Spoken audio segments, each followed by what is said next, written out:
Hello, everybody. I'm sorry, but I had a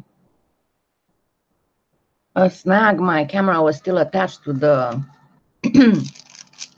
recording software. Bonsoir, tout le monde. What happened?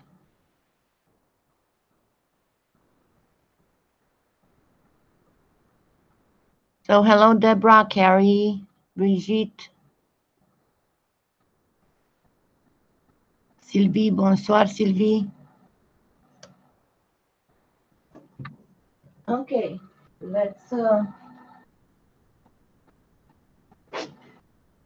start making some earrings. I'm sorry that you're in so much pain, Deborah. Yeah, I guess we are sisters in this, aren't we?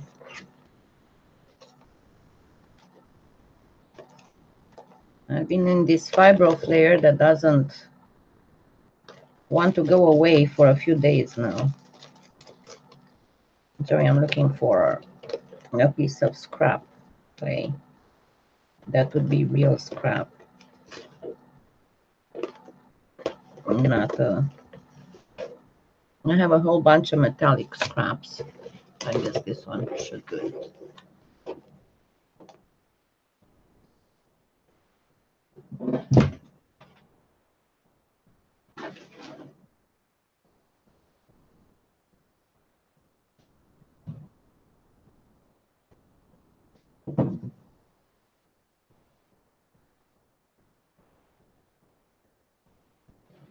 So you got your MOKUME GANE ready? It doesn't really matter what color you have, because we shall make it metallic anyway.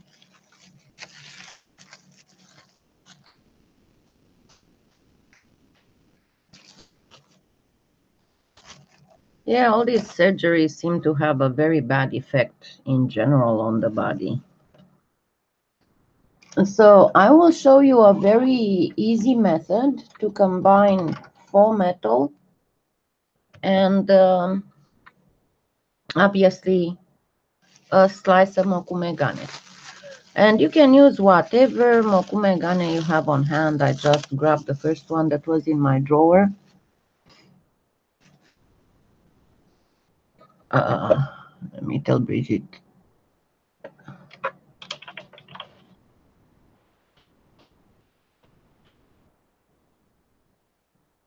Donc, on va faire une combinaison de MOKUME GANE et faux métal. Et je vais vous montrer une façon très facile de combiner le MOKUME GANE et le métal. Et je vais utiliser du pate beurk. So, yeah, I'm supposed to have surgery on my neck too, and I'm not really very excited about it, if you know what I mean. But anyway, so let's start first with the back of the earrings.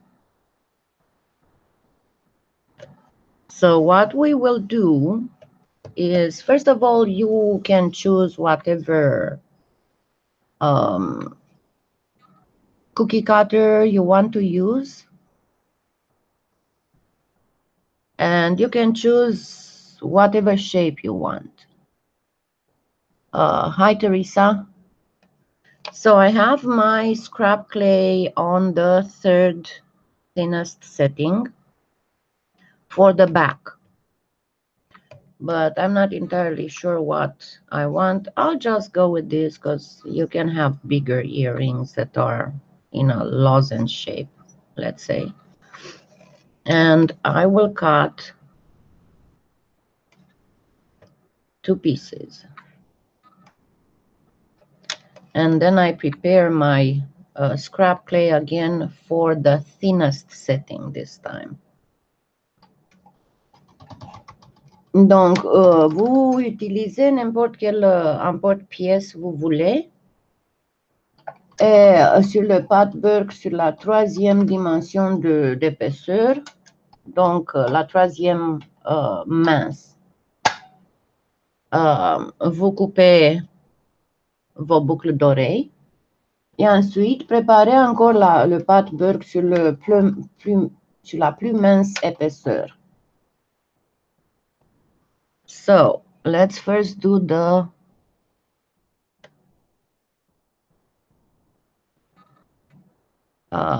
back. So as I said, you can use, and I've been using the bowl stylus and saying that you can use the handle of a paintbrush or whatever. So this time I'm not going to use the bowl stylus. I'm going to use the handle of a paintbrush to show you how you can get the exact same effect. Donc, je vous disais que vous pouvez utiliser votre stylus pour faire cet effet. Et je vous disais que vous pouvez utiliser la manche d'un pinceau pour faire la même chose. Vous n'avez pas nécessairement besoin d'un stylus, mais je ne vous ai pas montré. Donc, cette fois, je vais faire en utilisant la manche de mon pinceau.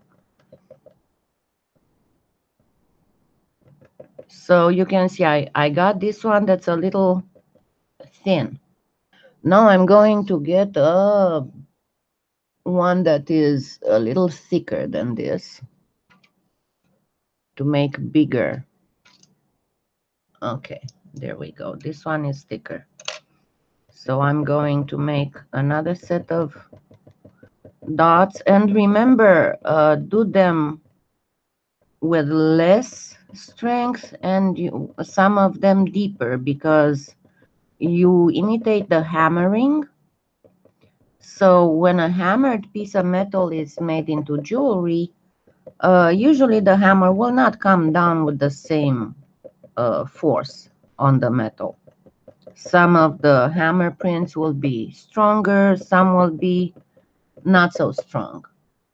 And now I'm going to pick something that's even thicker. Let me try and see if I have something here or if I have to go for something.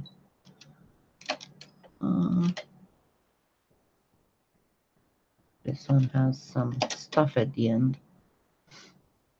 And then, of course, you can use the raspberry bead as well,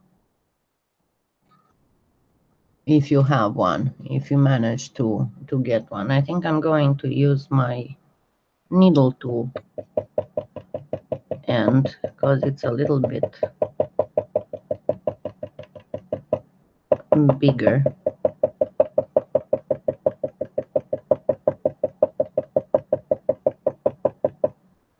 Okay, now we got this for the moment.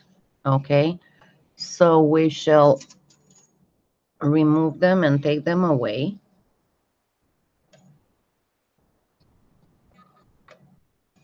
And put them to the side. Now let's work on the, merci Cécile. Now let's work on the other part, on the metal and MOKUME GANE combination. So remember, this is on the thinnest setting this time. So I cut two pieces, the same, because I will obviously superimpose them. And then this is a piece of old MOKUME GANE stack. And before cutting, you need to warm it up a little bit because you don't want it to start cracking, depending on how old it is. You don't want it to start cracking.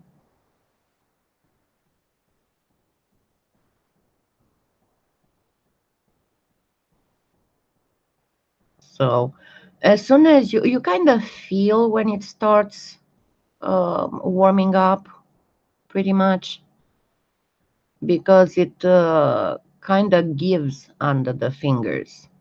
So I think that mine is good for now.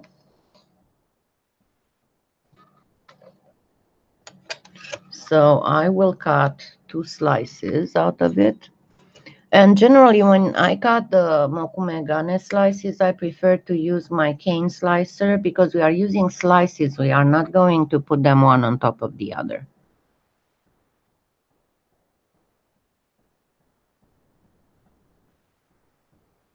Now, depending on your MOKUME GANE, you can use it as is, or you can flatten it a little bit in the pasta machine on the thinnest setting. Donc, vous coupez des pièces du pâte beurk avec votre emporte-pièce et ensuite vous coupez une tranche de votre MOKUME GANE. Prenez soin de chauffer le MOKUME GANE pour qu'il ne craque pas quand vous coupez votre tranche. Donc, dépendant sur votre MOKUME GANE, vous pouvez couper 2 tranches ou si ça se prête, vous pouvez le passer dans la machine à pâte. So, this one, I think it can endure some going through the pasta machine, so that's what I will be doing. Because the pattern is fairly thick. And then we will do a metal imprint. Now this time you have to use whatever you want as a texture. Of course, you can use again the same style as for the back, the hammered metal look. And I'm going to show you something.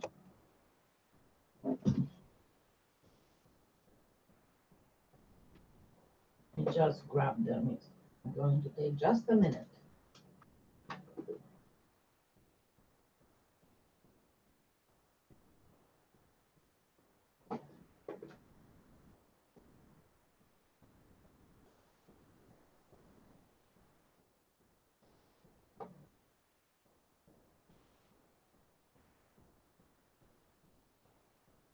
What you can make in advance, and I have two made in advance, you can either use some bake and bond that gives you a more flexible mold, or just regular clay.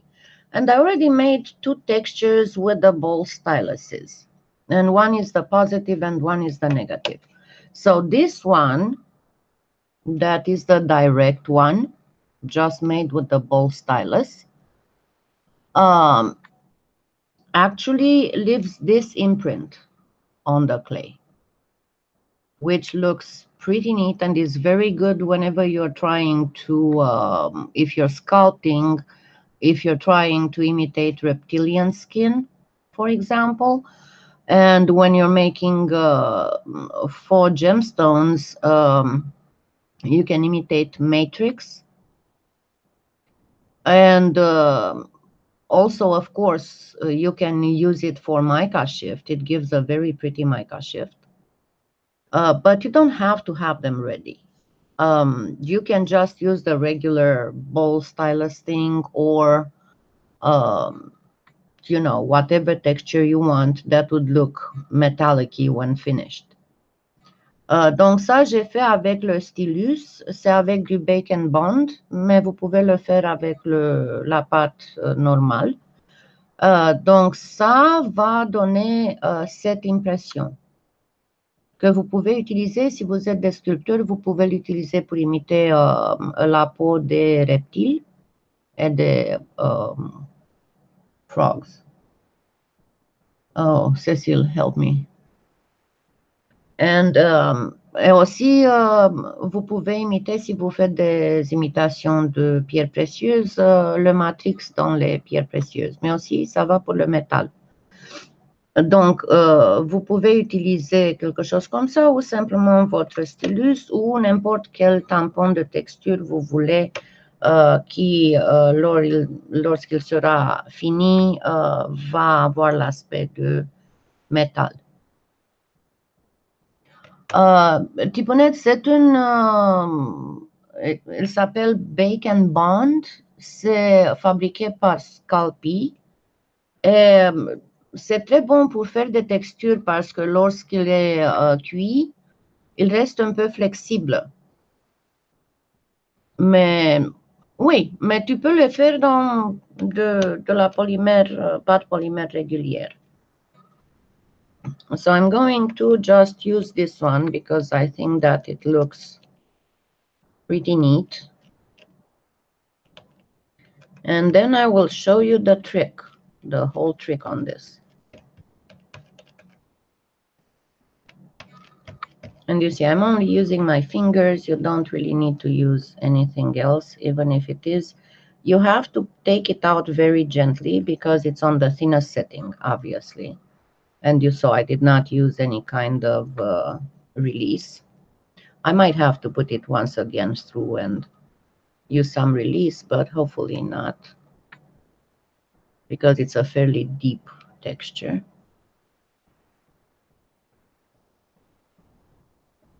Got a little caught there. Okay, so now as you can see, it's a pretty neat, this is the texture it leaves. It looks very reptilian.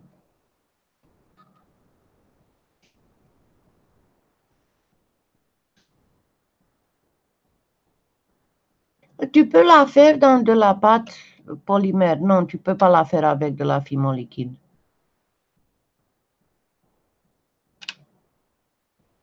Mais si tu veux avoir des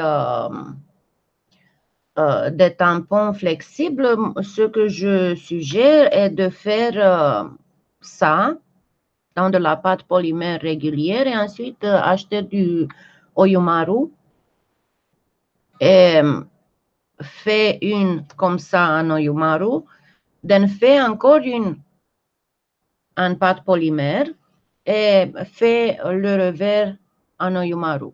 Et comme ça, tu auras tous les deux un oyumaru qui est très flexible. So now what we are going to do is, because I got a little bit of a catch here, I'm going to have to do it one more time. But I'm going to cut about the size of that piece for now. And then get my clay back through the machine. And this time I'm going to use a little bit of release, because you don't want it thicker than this. You don't want your earrings to be too bulky and heavy. So let me do this one more time. And this time, never put the release in the texture, always put it on the clay. Because in the texture, it might get caught in the recesses and not spread evenly. And in some spots, it can be too much. And then your print doesn't come up very well. Use it on the clay and just spread it evenly. Whatever release you're using, you know, I always use the Armor Roll, but you can use water, you can use talcum powder and then brush it off.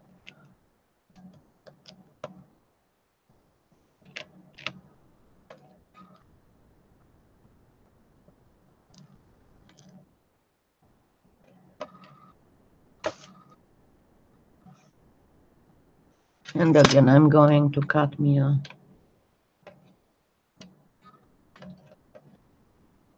piece that I can work with. And now we are going to do a trick. So first of all, I will cut this with the cookie cutter.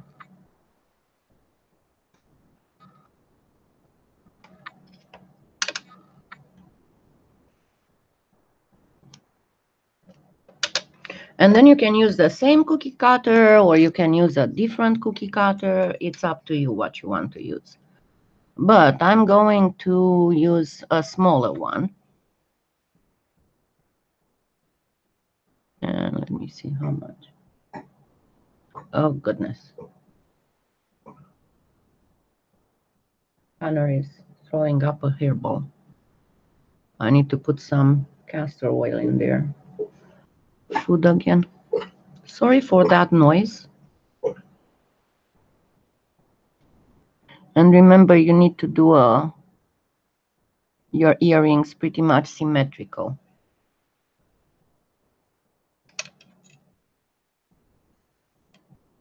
Okay, so this one is not perfectly symmetrical. I need to go a little bit higher.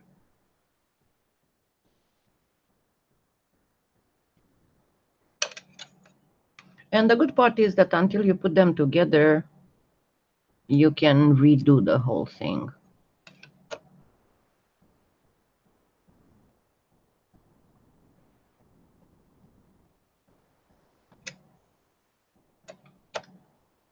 And now I'm going to place these on this.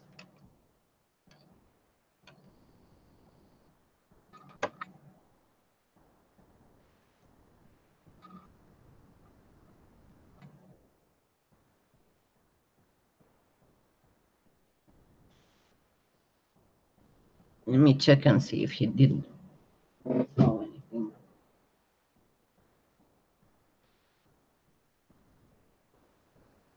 Not really. He sometimes has issues. And that's why I give him castor oil.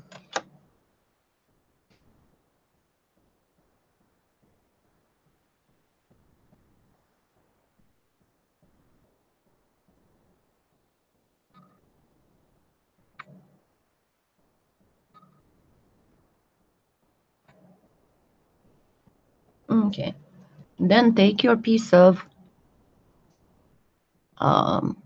MOKUME GANE. And again, it depends how big your piece is, but it's good to be through the pasta machine, honestly, because it will be the same thickness as the other one.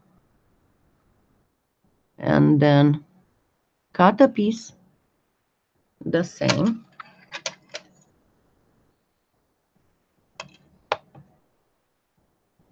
And then place it right in the cutout here.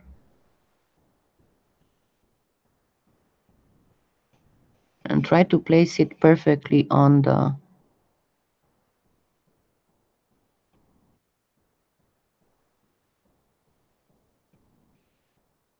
line. It doesn't matter that it's bigger because you'll be able to cut the whole piece once again. Now this, you see, it looks like it's too small to use again. So what I'm going to do, I'm going to just simply do this.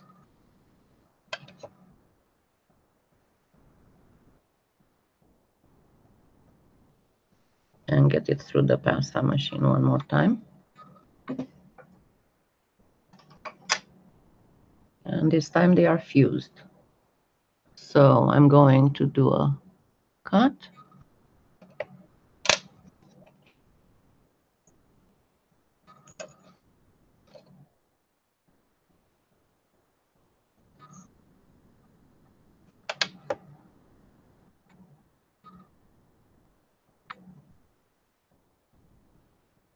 And try and see which of the, if there would be any of the sides that matches better this one. So obviously it's this side.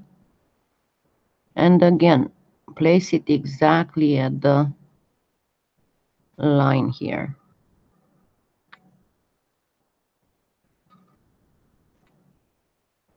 Now do a first cut. And we'll do a second cut in a minute.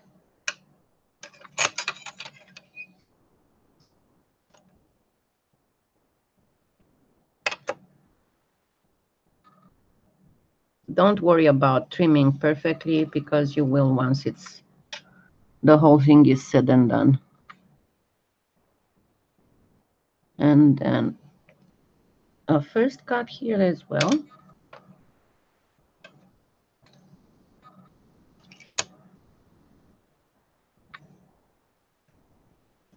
And now turn them upside down.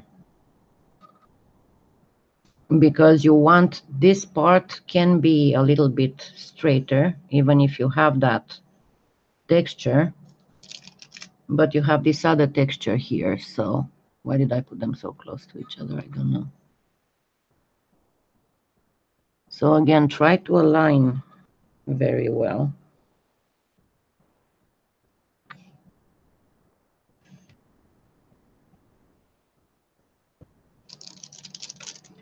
If you align with the front on, the front may trick you into placing your piece wrong.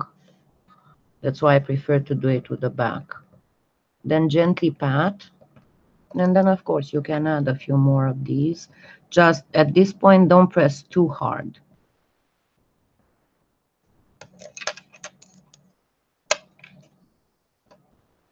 And now we will do our last and final cut, and this time we are going to use fine trimming.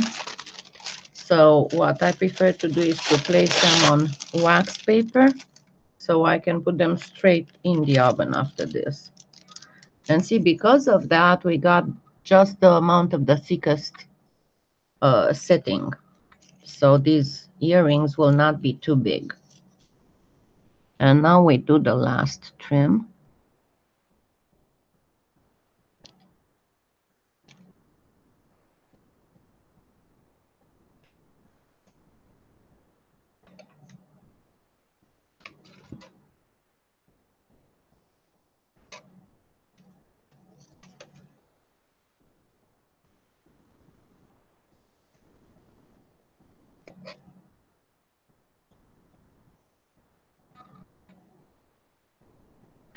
And the same for the other one.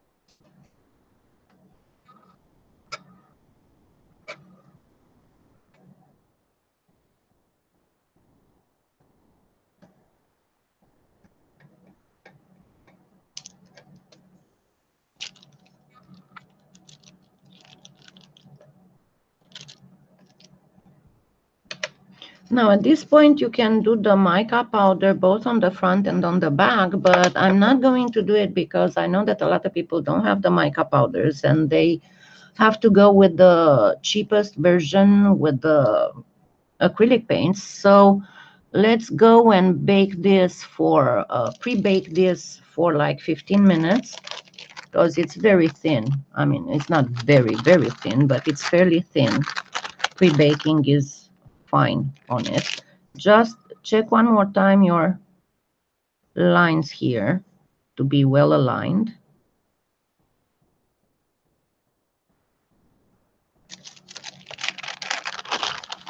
And let's put this to the oven. I'll be right back.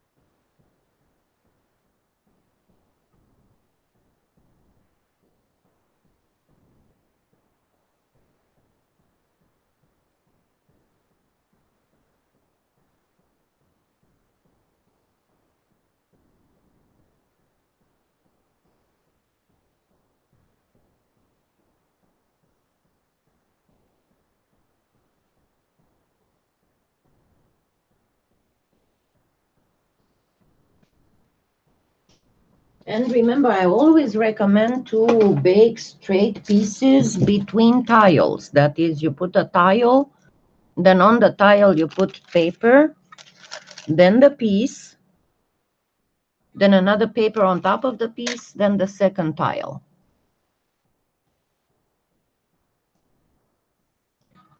Donc, ce que j'ai dit, c'est que mon avis est de toujours cuire des pièces qui sont plates entre deux pièces de céramique, deux plaques de céramique. Mais utiliser aussi du papier régulier. Donc, ça sera la plaque de céramique, du papier régulier, la pièce du papier régulier et la seconde plaque de céramique.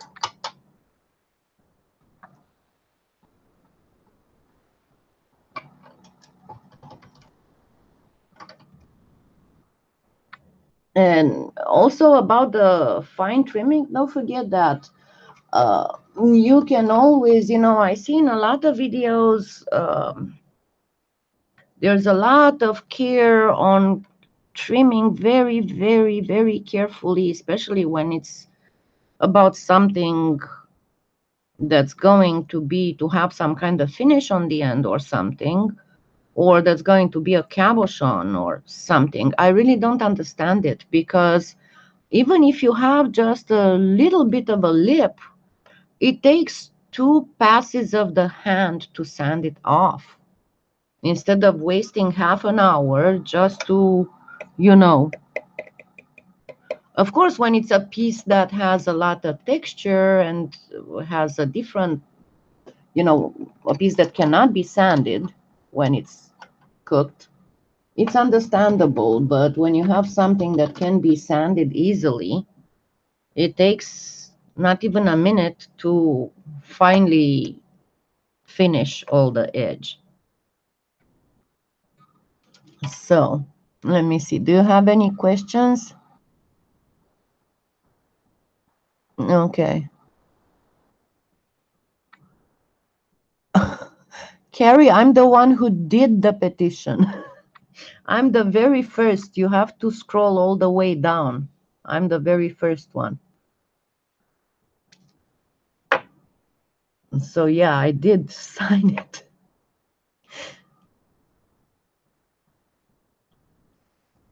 Just because it's getting so horrible to find it.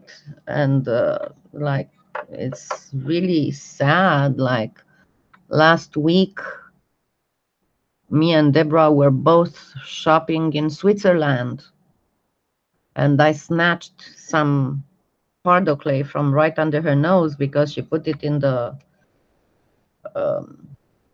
cart, and then she went to look for something else, and while she was looking for something else, I just bought it. But I had no idea. But yeah, that's really sad if we start doing that, because there's not enough Pardo in the US. It's really, really sad. And their shipping price was not too bad, was $5 only, of course, for 2 to 3 weeks, and I'm supposed to get it, they say, the 2nd of February. So I guess we'll just have to wait and see. I ordered it on the 19th, so it was not that bad. Yeah, I'm looking out for everybody. Yeah, because it's got really frustrating, especially after I made the mother of pearl. And unfortunately, at that time, Trish from Polymer Clay was on vacation, on her Christmas vacation. And then when she got back, a lot of her stock was gone, and people had started to pay horrible prices on Amazon just to get the Pardo. So I would think that we really need to do something so people don't have to pay horrible prices. It's almost like a black market with Pardo right now in the US.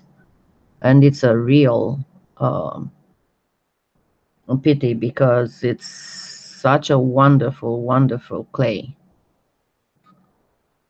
But yeah, let me show you the earrings. And I'll be posting the tutorial later today. After the live, I'll have to rest for 10 minutes, and then I need to go to the, come on, camera, come on, come on. Go to the store real quick.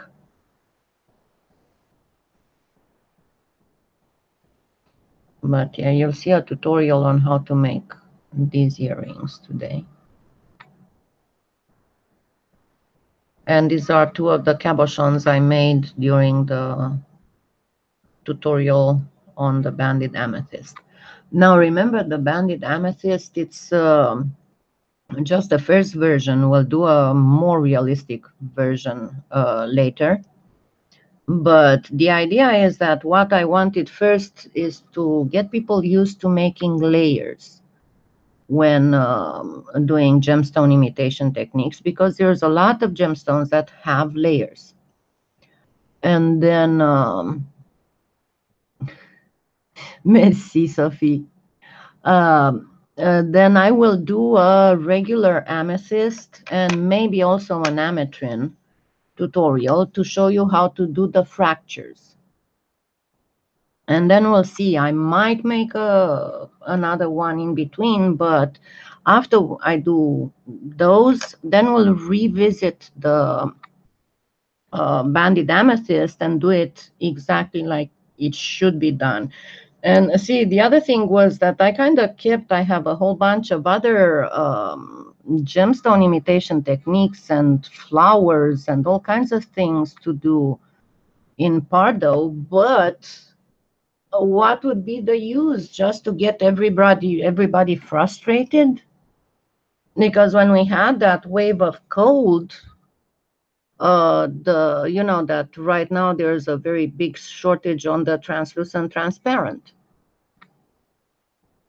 And well, you know what? Better her than others, because she's got those prices that are absolutely unbelievable.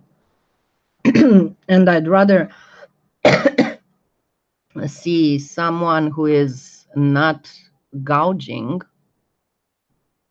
thrive than someone else who either gouges or doesn't care about customers, honestly. But what I was saying is there's a whole bunch of stuff that I could have done, but I held on to because I don't want to get everybody either frustrated or, you know, spending a whole bunch of money just trying to do what I did. So, merci Cécile. Oh mon Dieu, ça c'est très, très, très, très amusant. Cécile a dit qu'elle a signé aussi parce que si moi j'ai pas le Pardo, qui va faire le tuto sur le Pardo pour les artistes européens? Et c'est très, très vrai. Vraiment, I mean, si j'ai pas le Pardo, donc je peux pas faire de tuto en Pardo.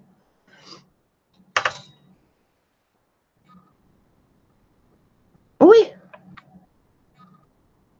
Yes, c'est pas acheté, c'est pas... C'est un Pardo aussi. Remember I told you that Pardo is very good at imitating metals, better than the other polymer clays. I mean, you can make it look exactly like metal, and I will make a tutorial on each of the metals with Pardo only.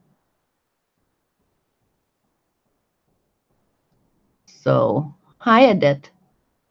And that way you'll be able to see how to use Pardo to imitate metals, and I can tell you that it's way much better than the other ones because of the way that it can be refined and the details it keeps. I think so. I think that there was somebody who asked me and I gave them the link, but I see Soile is not here. So, because she could tell you, but I know that I gave somebody a link. There were like two Pardo vendors. Hold on, let me check.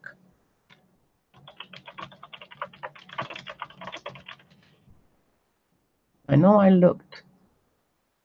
So,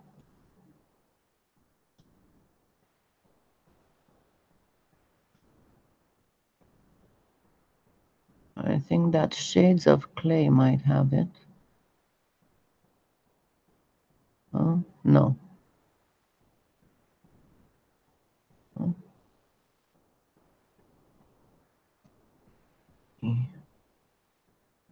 No, they have the translucent line. So Shades of Clay has the translucent. And I think they only have the translucent transparent, but let me get into it to see. No, they are out of stock too. So it is possible that Canada is out of stock too, because I would imagine that it's the same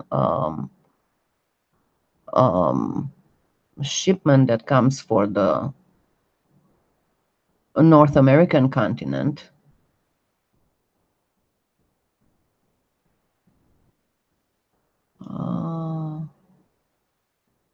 You don't have Joanne.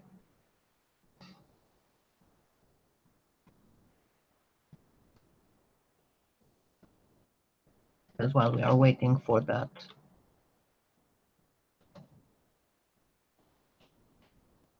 stuff to bake, I can look on that stuff. There's an Etsy in Canada, an Etsy vendor.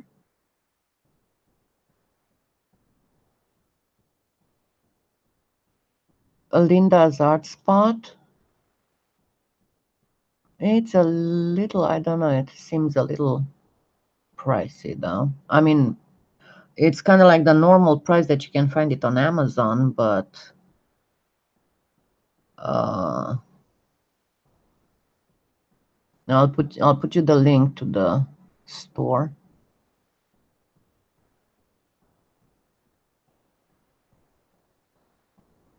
Oh no, she's in California. Never mind. Why did it show? I don't know. It's like Google went nuts.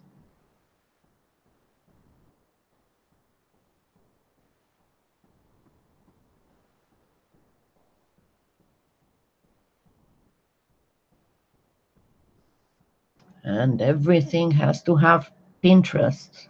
For goodness sakes, you cannot search for something on Google anymore without Pinterest showing up.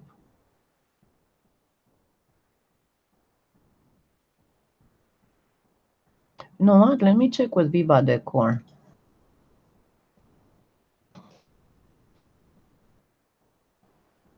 Because I know that they have listed their resellers.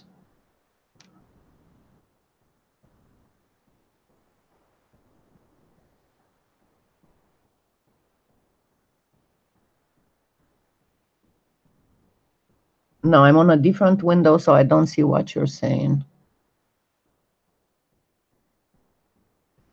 Oh, into Germany.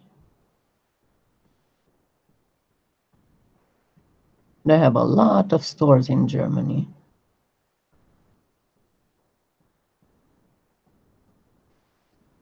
Why they don't have anymore?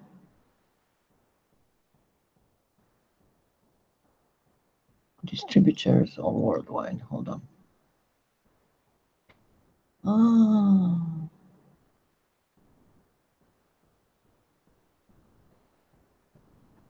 I guess there's none in Canada. Here's their distributors list. Just in case, I'll give you the link.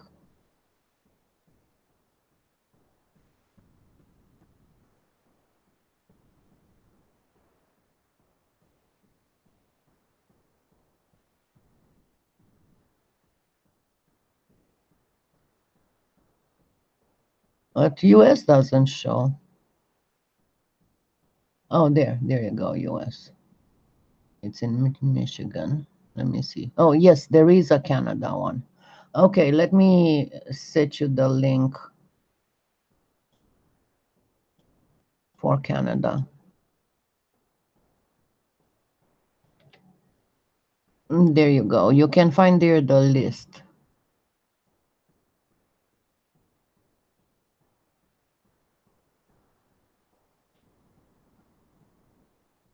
Yeah.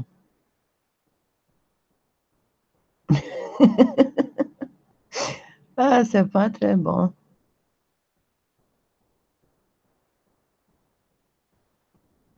Yeah, but I would think that Canada is in the same shape as the US, so you might want to spread the word in Canada for Canadian artists to come and sign the US petition too.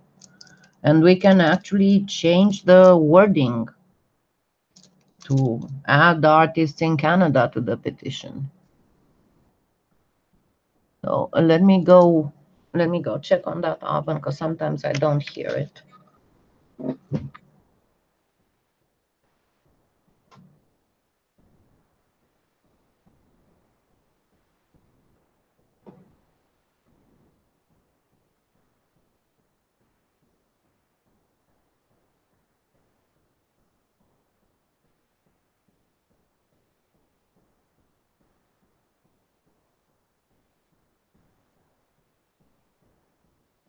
Yeah, it still has like 5 minutes. But see, the thing is, and I think I told you before, the most interesting thing with Pardo when you imitate gemstones is the way it sounds. And I'll show it to you once again. So this is Premo, okay? Listen to it. Oh, no, this is Pardo. Sorry. Sorry, I have dropped Pardo.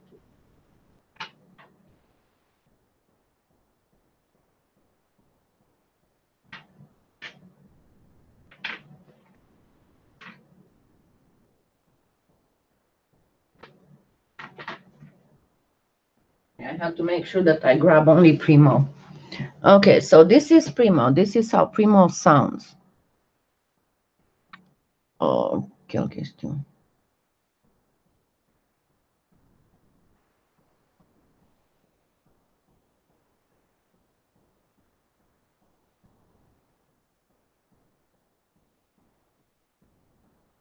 Oh, je vois. Je vois. Je vois. Okay, so this is Premo. And this is Pardo. Hold on, I'm not holding it properly. It's better to show you like this. It sounds, I don't know if the microphone picks it, but the Pardo sounds like stone. It's the Premo has a more muffled, plasticky sound, and the Pardo sounds like real stones. As I said, I don't know if the microphone picks it properly, but if you look at my latest video, Lawrence, there's in the comment, I started with all my Pardo tutorials. I put a pinned comment with the link to the petition.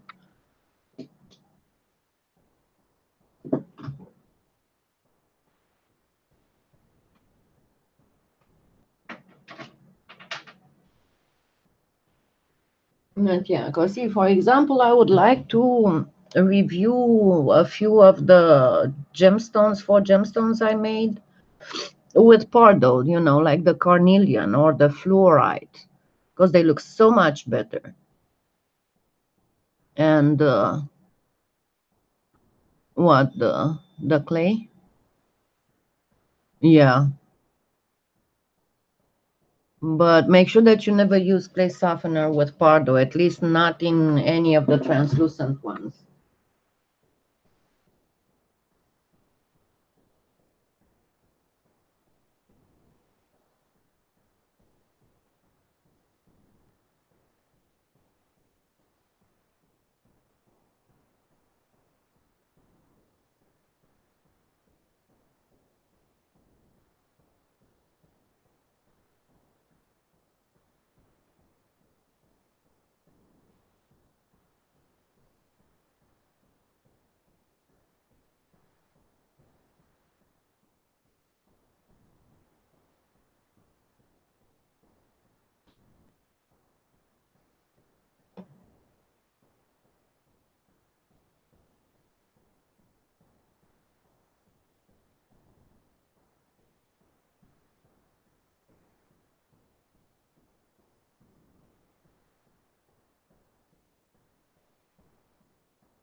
So of course, these you can bezel. I'm not gonna do that because I don't want to extend this too much. What I wanted to show you is how to put together the MOKUME gun and the metal, and then metallicize it using acrylic.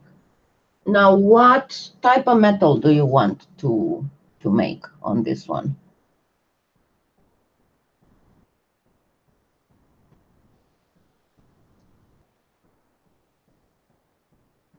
No, thank you, Carrie.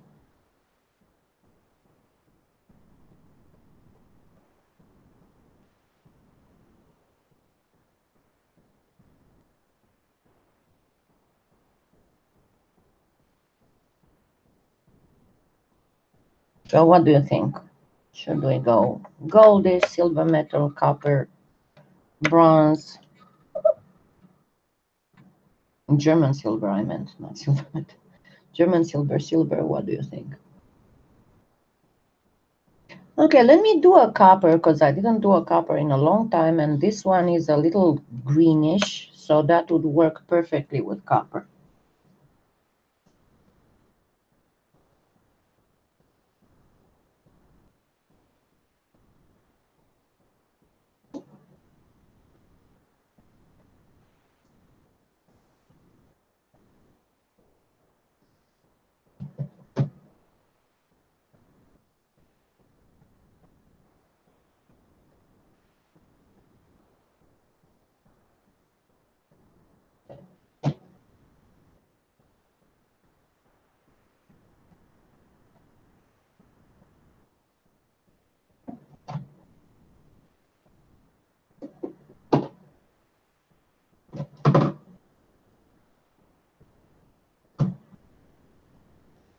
Yeah, I need to get more copper acrylic. So what you want first to do is the patina. Now, if you watch the my latest video on making on a foam metal thing, I have posted in the description some links to my blog and to my website where I list what type of color combinations you can use for what type of metal patina. So here you want a turquoise-ish blue and a grayish green. And what you want to do first of all is to place a piece of paper under everything because you don't want to mess up your tile and have to scrub it and scrub it and scrub it.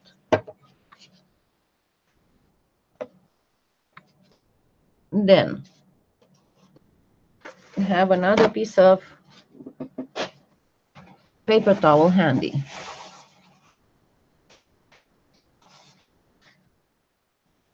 Vert gris and turquoise.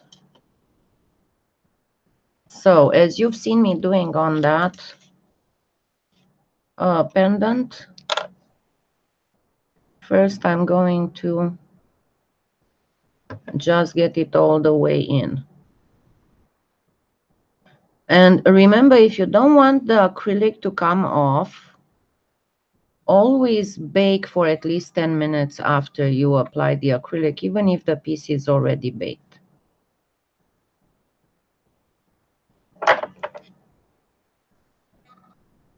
And actually, you know what? Let me show you the difference.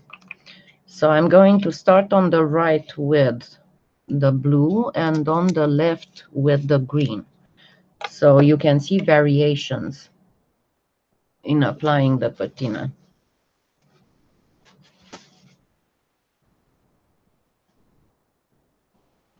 Now remember, the pendant that I made last time was with using the repellent effect of mica powders on acrylics and working on the raw clay. Here we will be working directly with baked clay.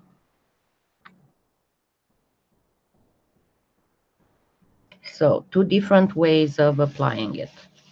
Now this one already had dried a little bit. So I'm going to gently pat it first. And then I'm going to get one spray of alcohol on the paper towel. And see, I'm not wiping. I'm just pressing and patting for now. And then I'll do the same on this one that had enough time to dry a bit. So I need to leave it for a minute or two to give it time to get set. And then I'll do the same thing. So I put a spray on the paper towel, and then again I place the paper towel, and I'm just gently swiping on the paper towel. And then this time I'm going to do it backwards. I'm going to apply some green here and some blue here.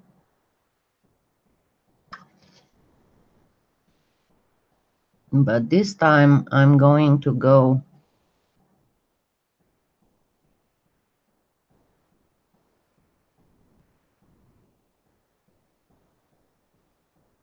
like this. And then I will grab some blue and apply it here.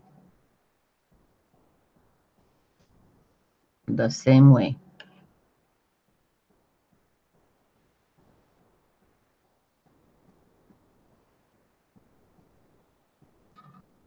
And this is a long paintbrush and kind of hits the camera if I'm not careful. Okay, and I'm done with these. I'm gonna put them aside. And again, I let them dry for a few seconds.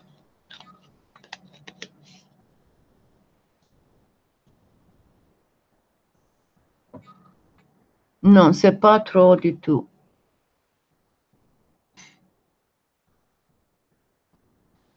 Ça dépend du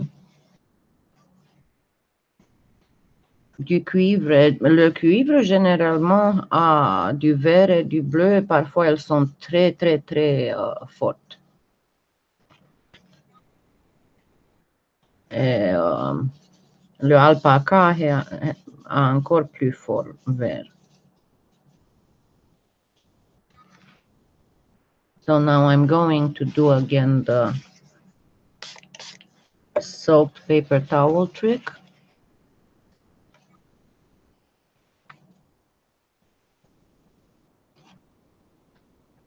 And the same here.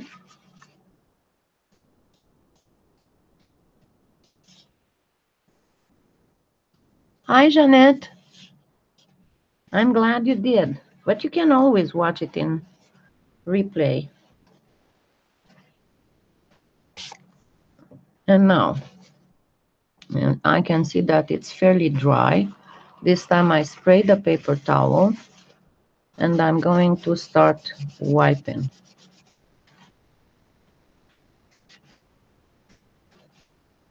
Because we are going for aged metal, okay? Metal with the patina.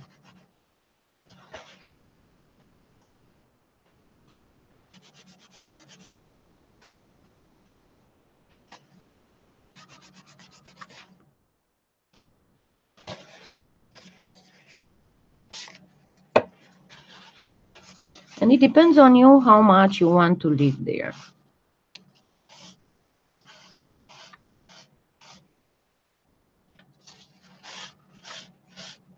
It's going to be a very slightly different look, depending on which color you're pressing first.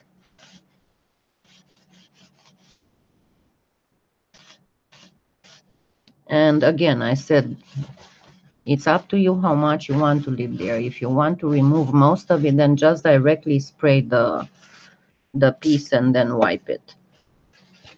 And remember, I have a video in which I show how to make various metal patinas using just acrylic. Pretty much like here. All right, now it's time for the copper part. You can see that there is a slight difference between them. So this is the one I applied first, the blue, Let me check my... So on this one I applied first the blue, and on this one I applied first the green. Good. Now, to do the metallic part, let me get this out of the way now because it's got such a long handle, I'm gonna bump into it. And to do the metallic effect now, you need to do that dry rub thing. Don't pick up too much with your finger because it's going to go into the recesses. I need to be able to open this paint. There we go. Because if you pick up too much with your finger, it's going to go in the recesses where you normally have the patina. So pick up some paint and then wipe your finger really good. Pick some more so you'll have a little bit of paint here, but always use your finger with barely any kind of paint on it. Because if you use too much paint, it's going to be going in the recesses. I'm going to try and lift it so you can see better.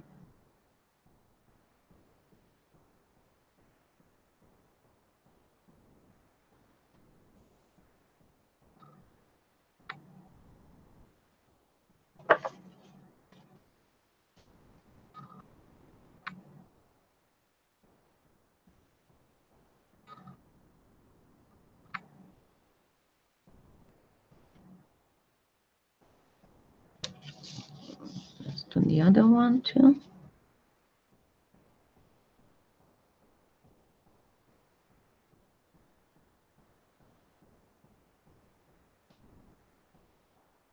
And no worries, I'll bring it close to the camera so you can see the full effect. Okay, I made a mess here. But remember, you can always wipe. If you mess up, you can wipe it with alcohol.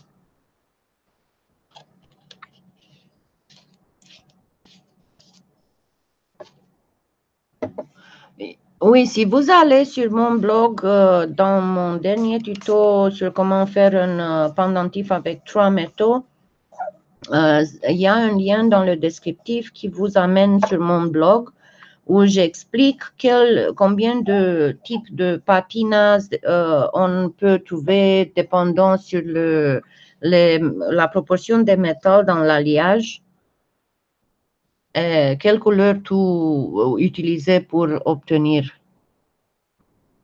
Okay, now you can see it.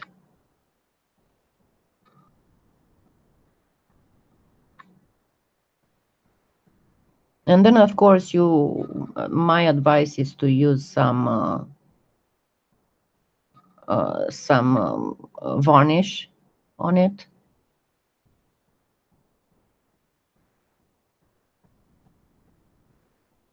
So let's do the back now, because we got some stuff here too. So I'll do the same thing, and you'll see one a different texture this time. So first apply green here.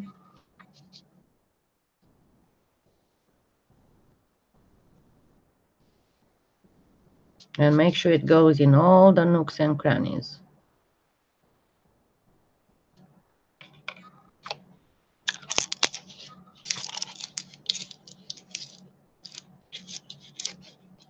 And the blue here.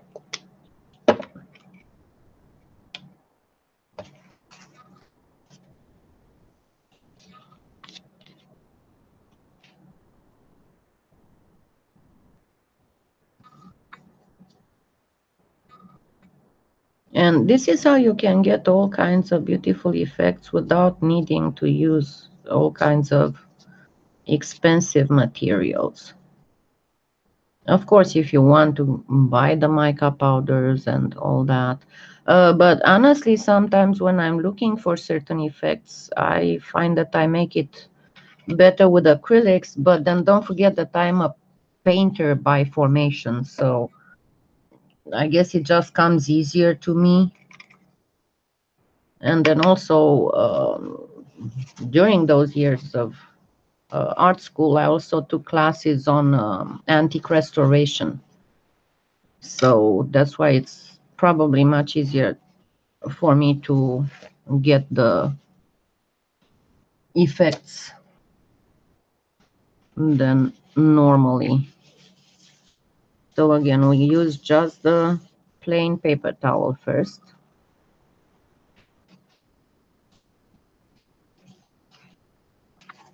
And then the paper towel soaked in alcohol.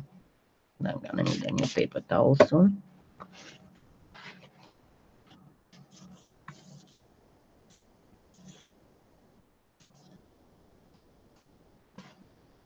And the same here, paper towel first. But you saw I leave them about, I don't know, maybe a minute to dry out some. And then paper towel soaked in alcohol second. And now applying the other color. So the blue on the right.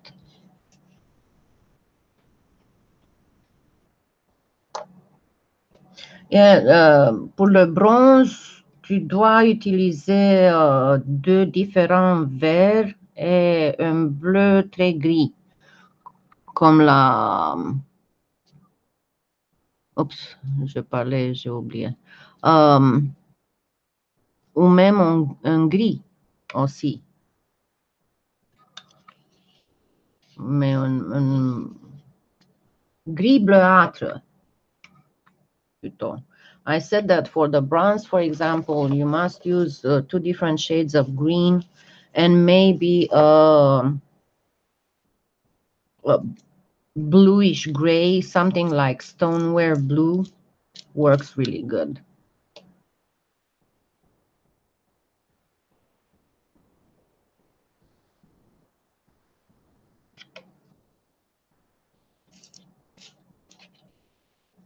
But yeah, the blue works fine with the copper. And again, it depends on the shades of copper. I need to get some more copper because I kept sending copper paint to people who wanted to buy the set. If you remember, I have that copper patina set that I made a tutorial, and I had a lot of people who asked to buy they didn't trust themselves to do it, so they asked me to go buy for them the acrylic color combinations and to make the set of plant prints.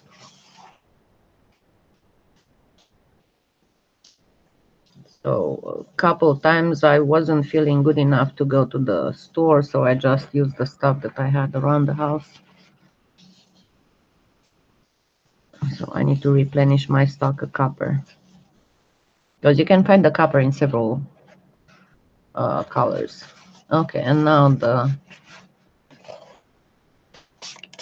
alcohol soaked, and we do the same thing with white.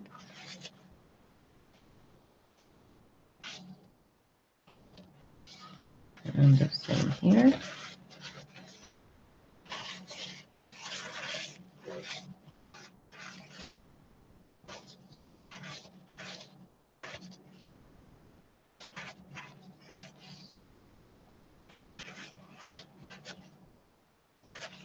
And now let's use the copper again. Hello, Lazar.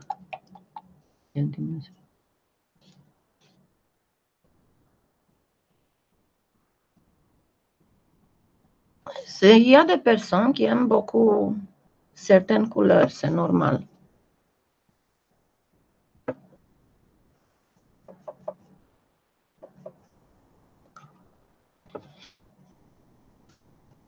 Okay, and now again I'm going to apply the slide, but you can see that my finger barely leaves any traces.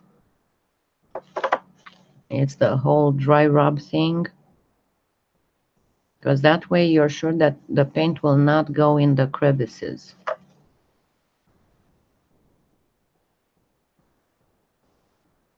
Yeah, you could do this with a sponge, but I don't trust it. I've been doing this with my hands for ages, so.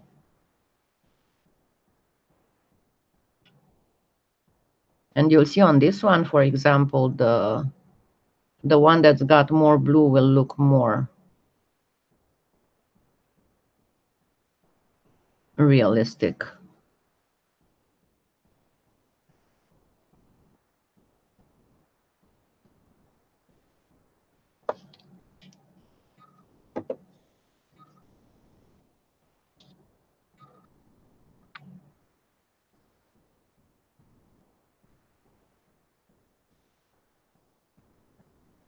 But I think that if I look real good in my drawers, I can show you actual copper with blue patina. As I said, it all depends on what other alloys and metals, what the metals the alloy is made of, and what percentages. Because think about this, copper oxidizes blue. This is why you have blue turquoise. The turquoise gets its color from copper. And that's why I keep saying that whenever you try to imitate turquoise, never use gold flakes. Always use copperish, because there's no such thing as gold flakes in a blue turquoise. Only when you have green turquoises, because those take the color from gold.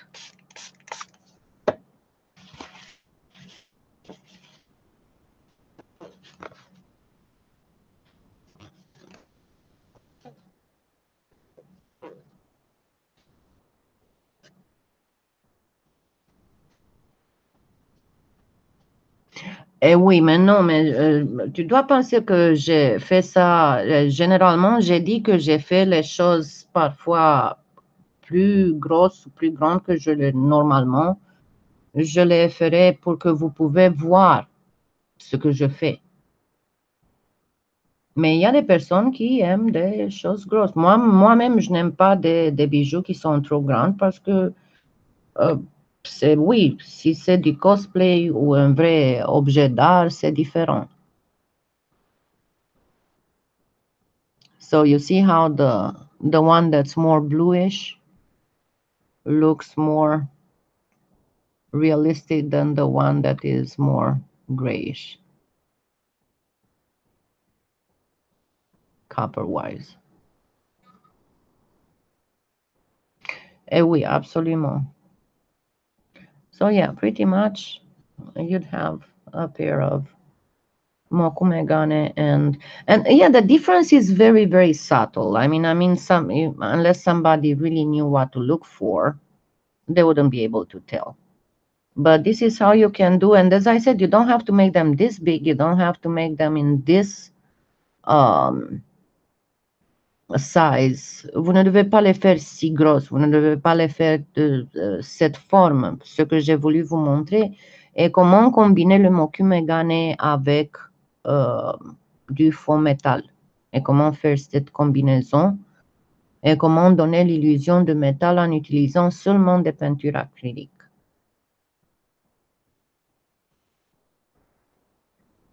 On what, Lawrence? What is too hard?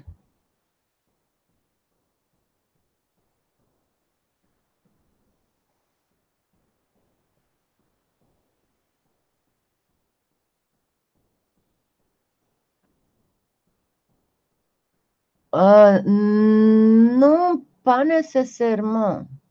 Il peut s'oxyder en verre, mais s'il y a d'autres métaux en dedans. Je te dis, va voir dans mon blog parce que j'ai des photos en montrant, et aussi en montrant parce que, par exemple, si l'oxydation est plus nouvelle, tu auras beaucoup plus de bleu, mais si l'oxydation est plus ancienne, l'oxydation change dans du vert et du vert gris. Par exemple, les anciennes monnaies qui sont faites en bronze ou en cuivre, ils ont tous une oxydation qui est un gris verdâtre. C'est parce qu'ils sont si vieilles. What brand?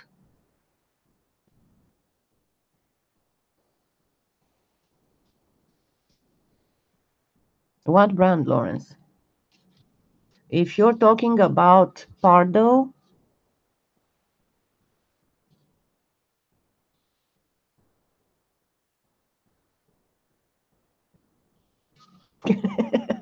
yeah, Teresa, spell check. I know what you're talking about. Are you talking about Pardo, Lawrence?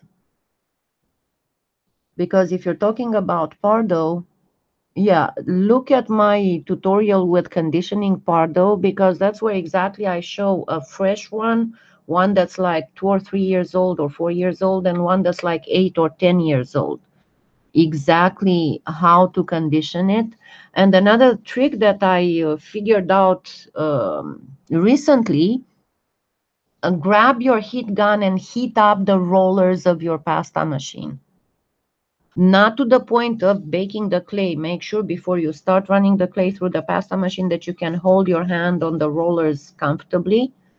But yeah, there are a few tricks. And I told you, watch that tutorial because I explain exactly how to condition Pardo.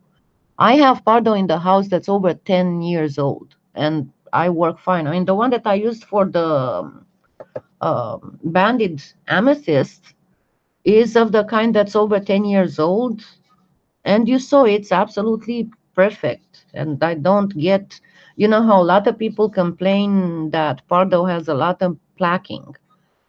And I keep saying plaquing, unless you have a very, very humid day, if you know how and you condition well Pardo, you will not get plaquing. Because if you look in none of these stones, as I know in the mother of pearl you cannot see, but in these you can actually see that in none of them there is any kind of plaquing. It's just a matter of knowing how to condition. Oh no, because see, this one has actually a, I'm going to try the camera, make the camera focus properly. This one has a spot that's almost completely without white lines, but it's perfectly translucent. It has no plaquing whatsoever.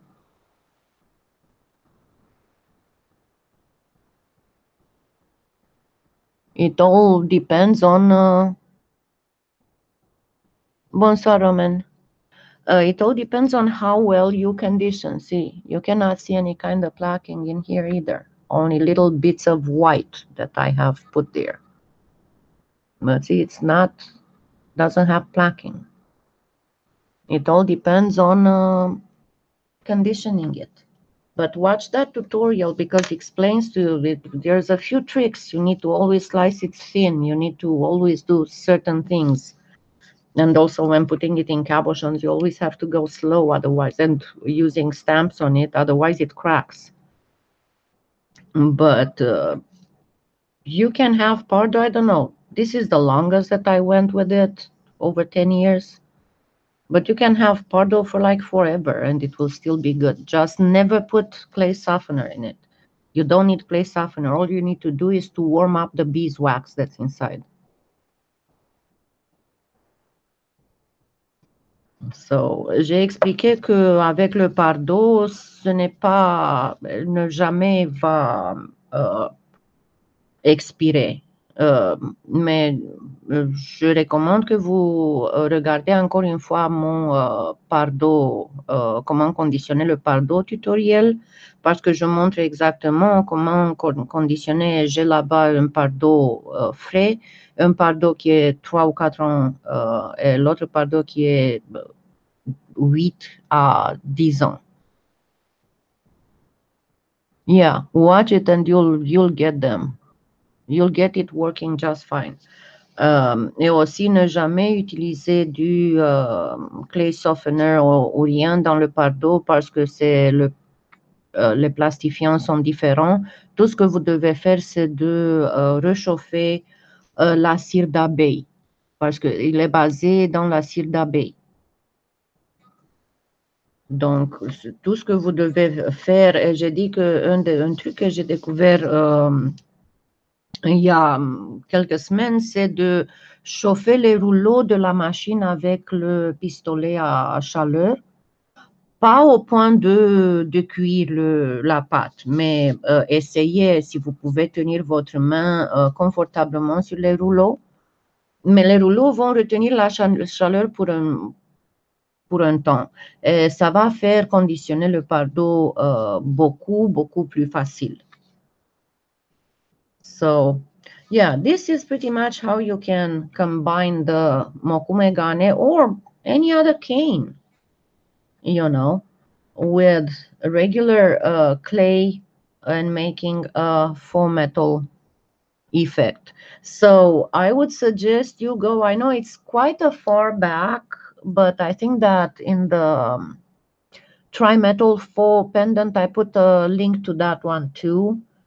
Because months and months ago, I made a tutorial on how to get fancy patinas on polymer clay using just acrylic paints. And that's where I explained several kinds, including how you have, for example, to get a really realistic one, you actually have to use a little bit of red as well, because as it oxidizes, there will be parts that are still copper red, but they are not shiny anymore. And I give you exactly the colors and the type of colors that you need to use. And also there's the link to my blog where it lists the type of colors that you can buy to obtain various patinas on various clays. So yeah, and thank you, and please don't forget to sign the petition.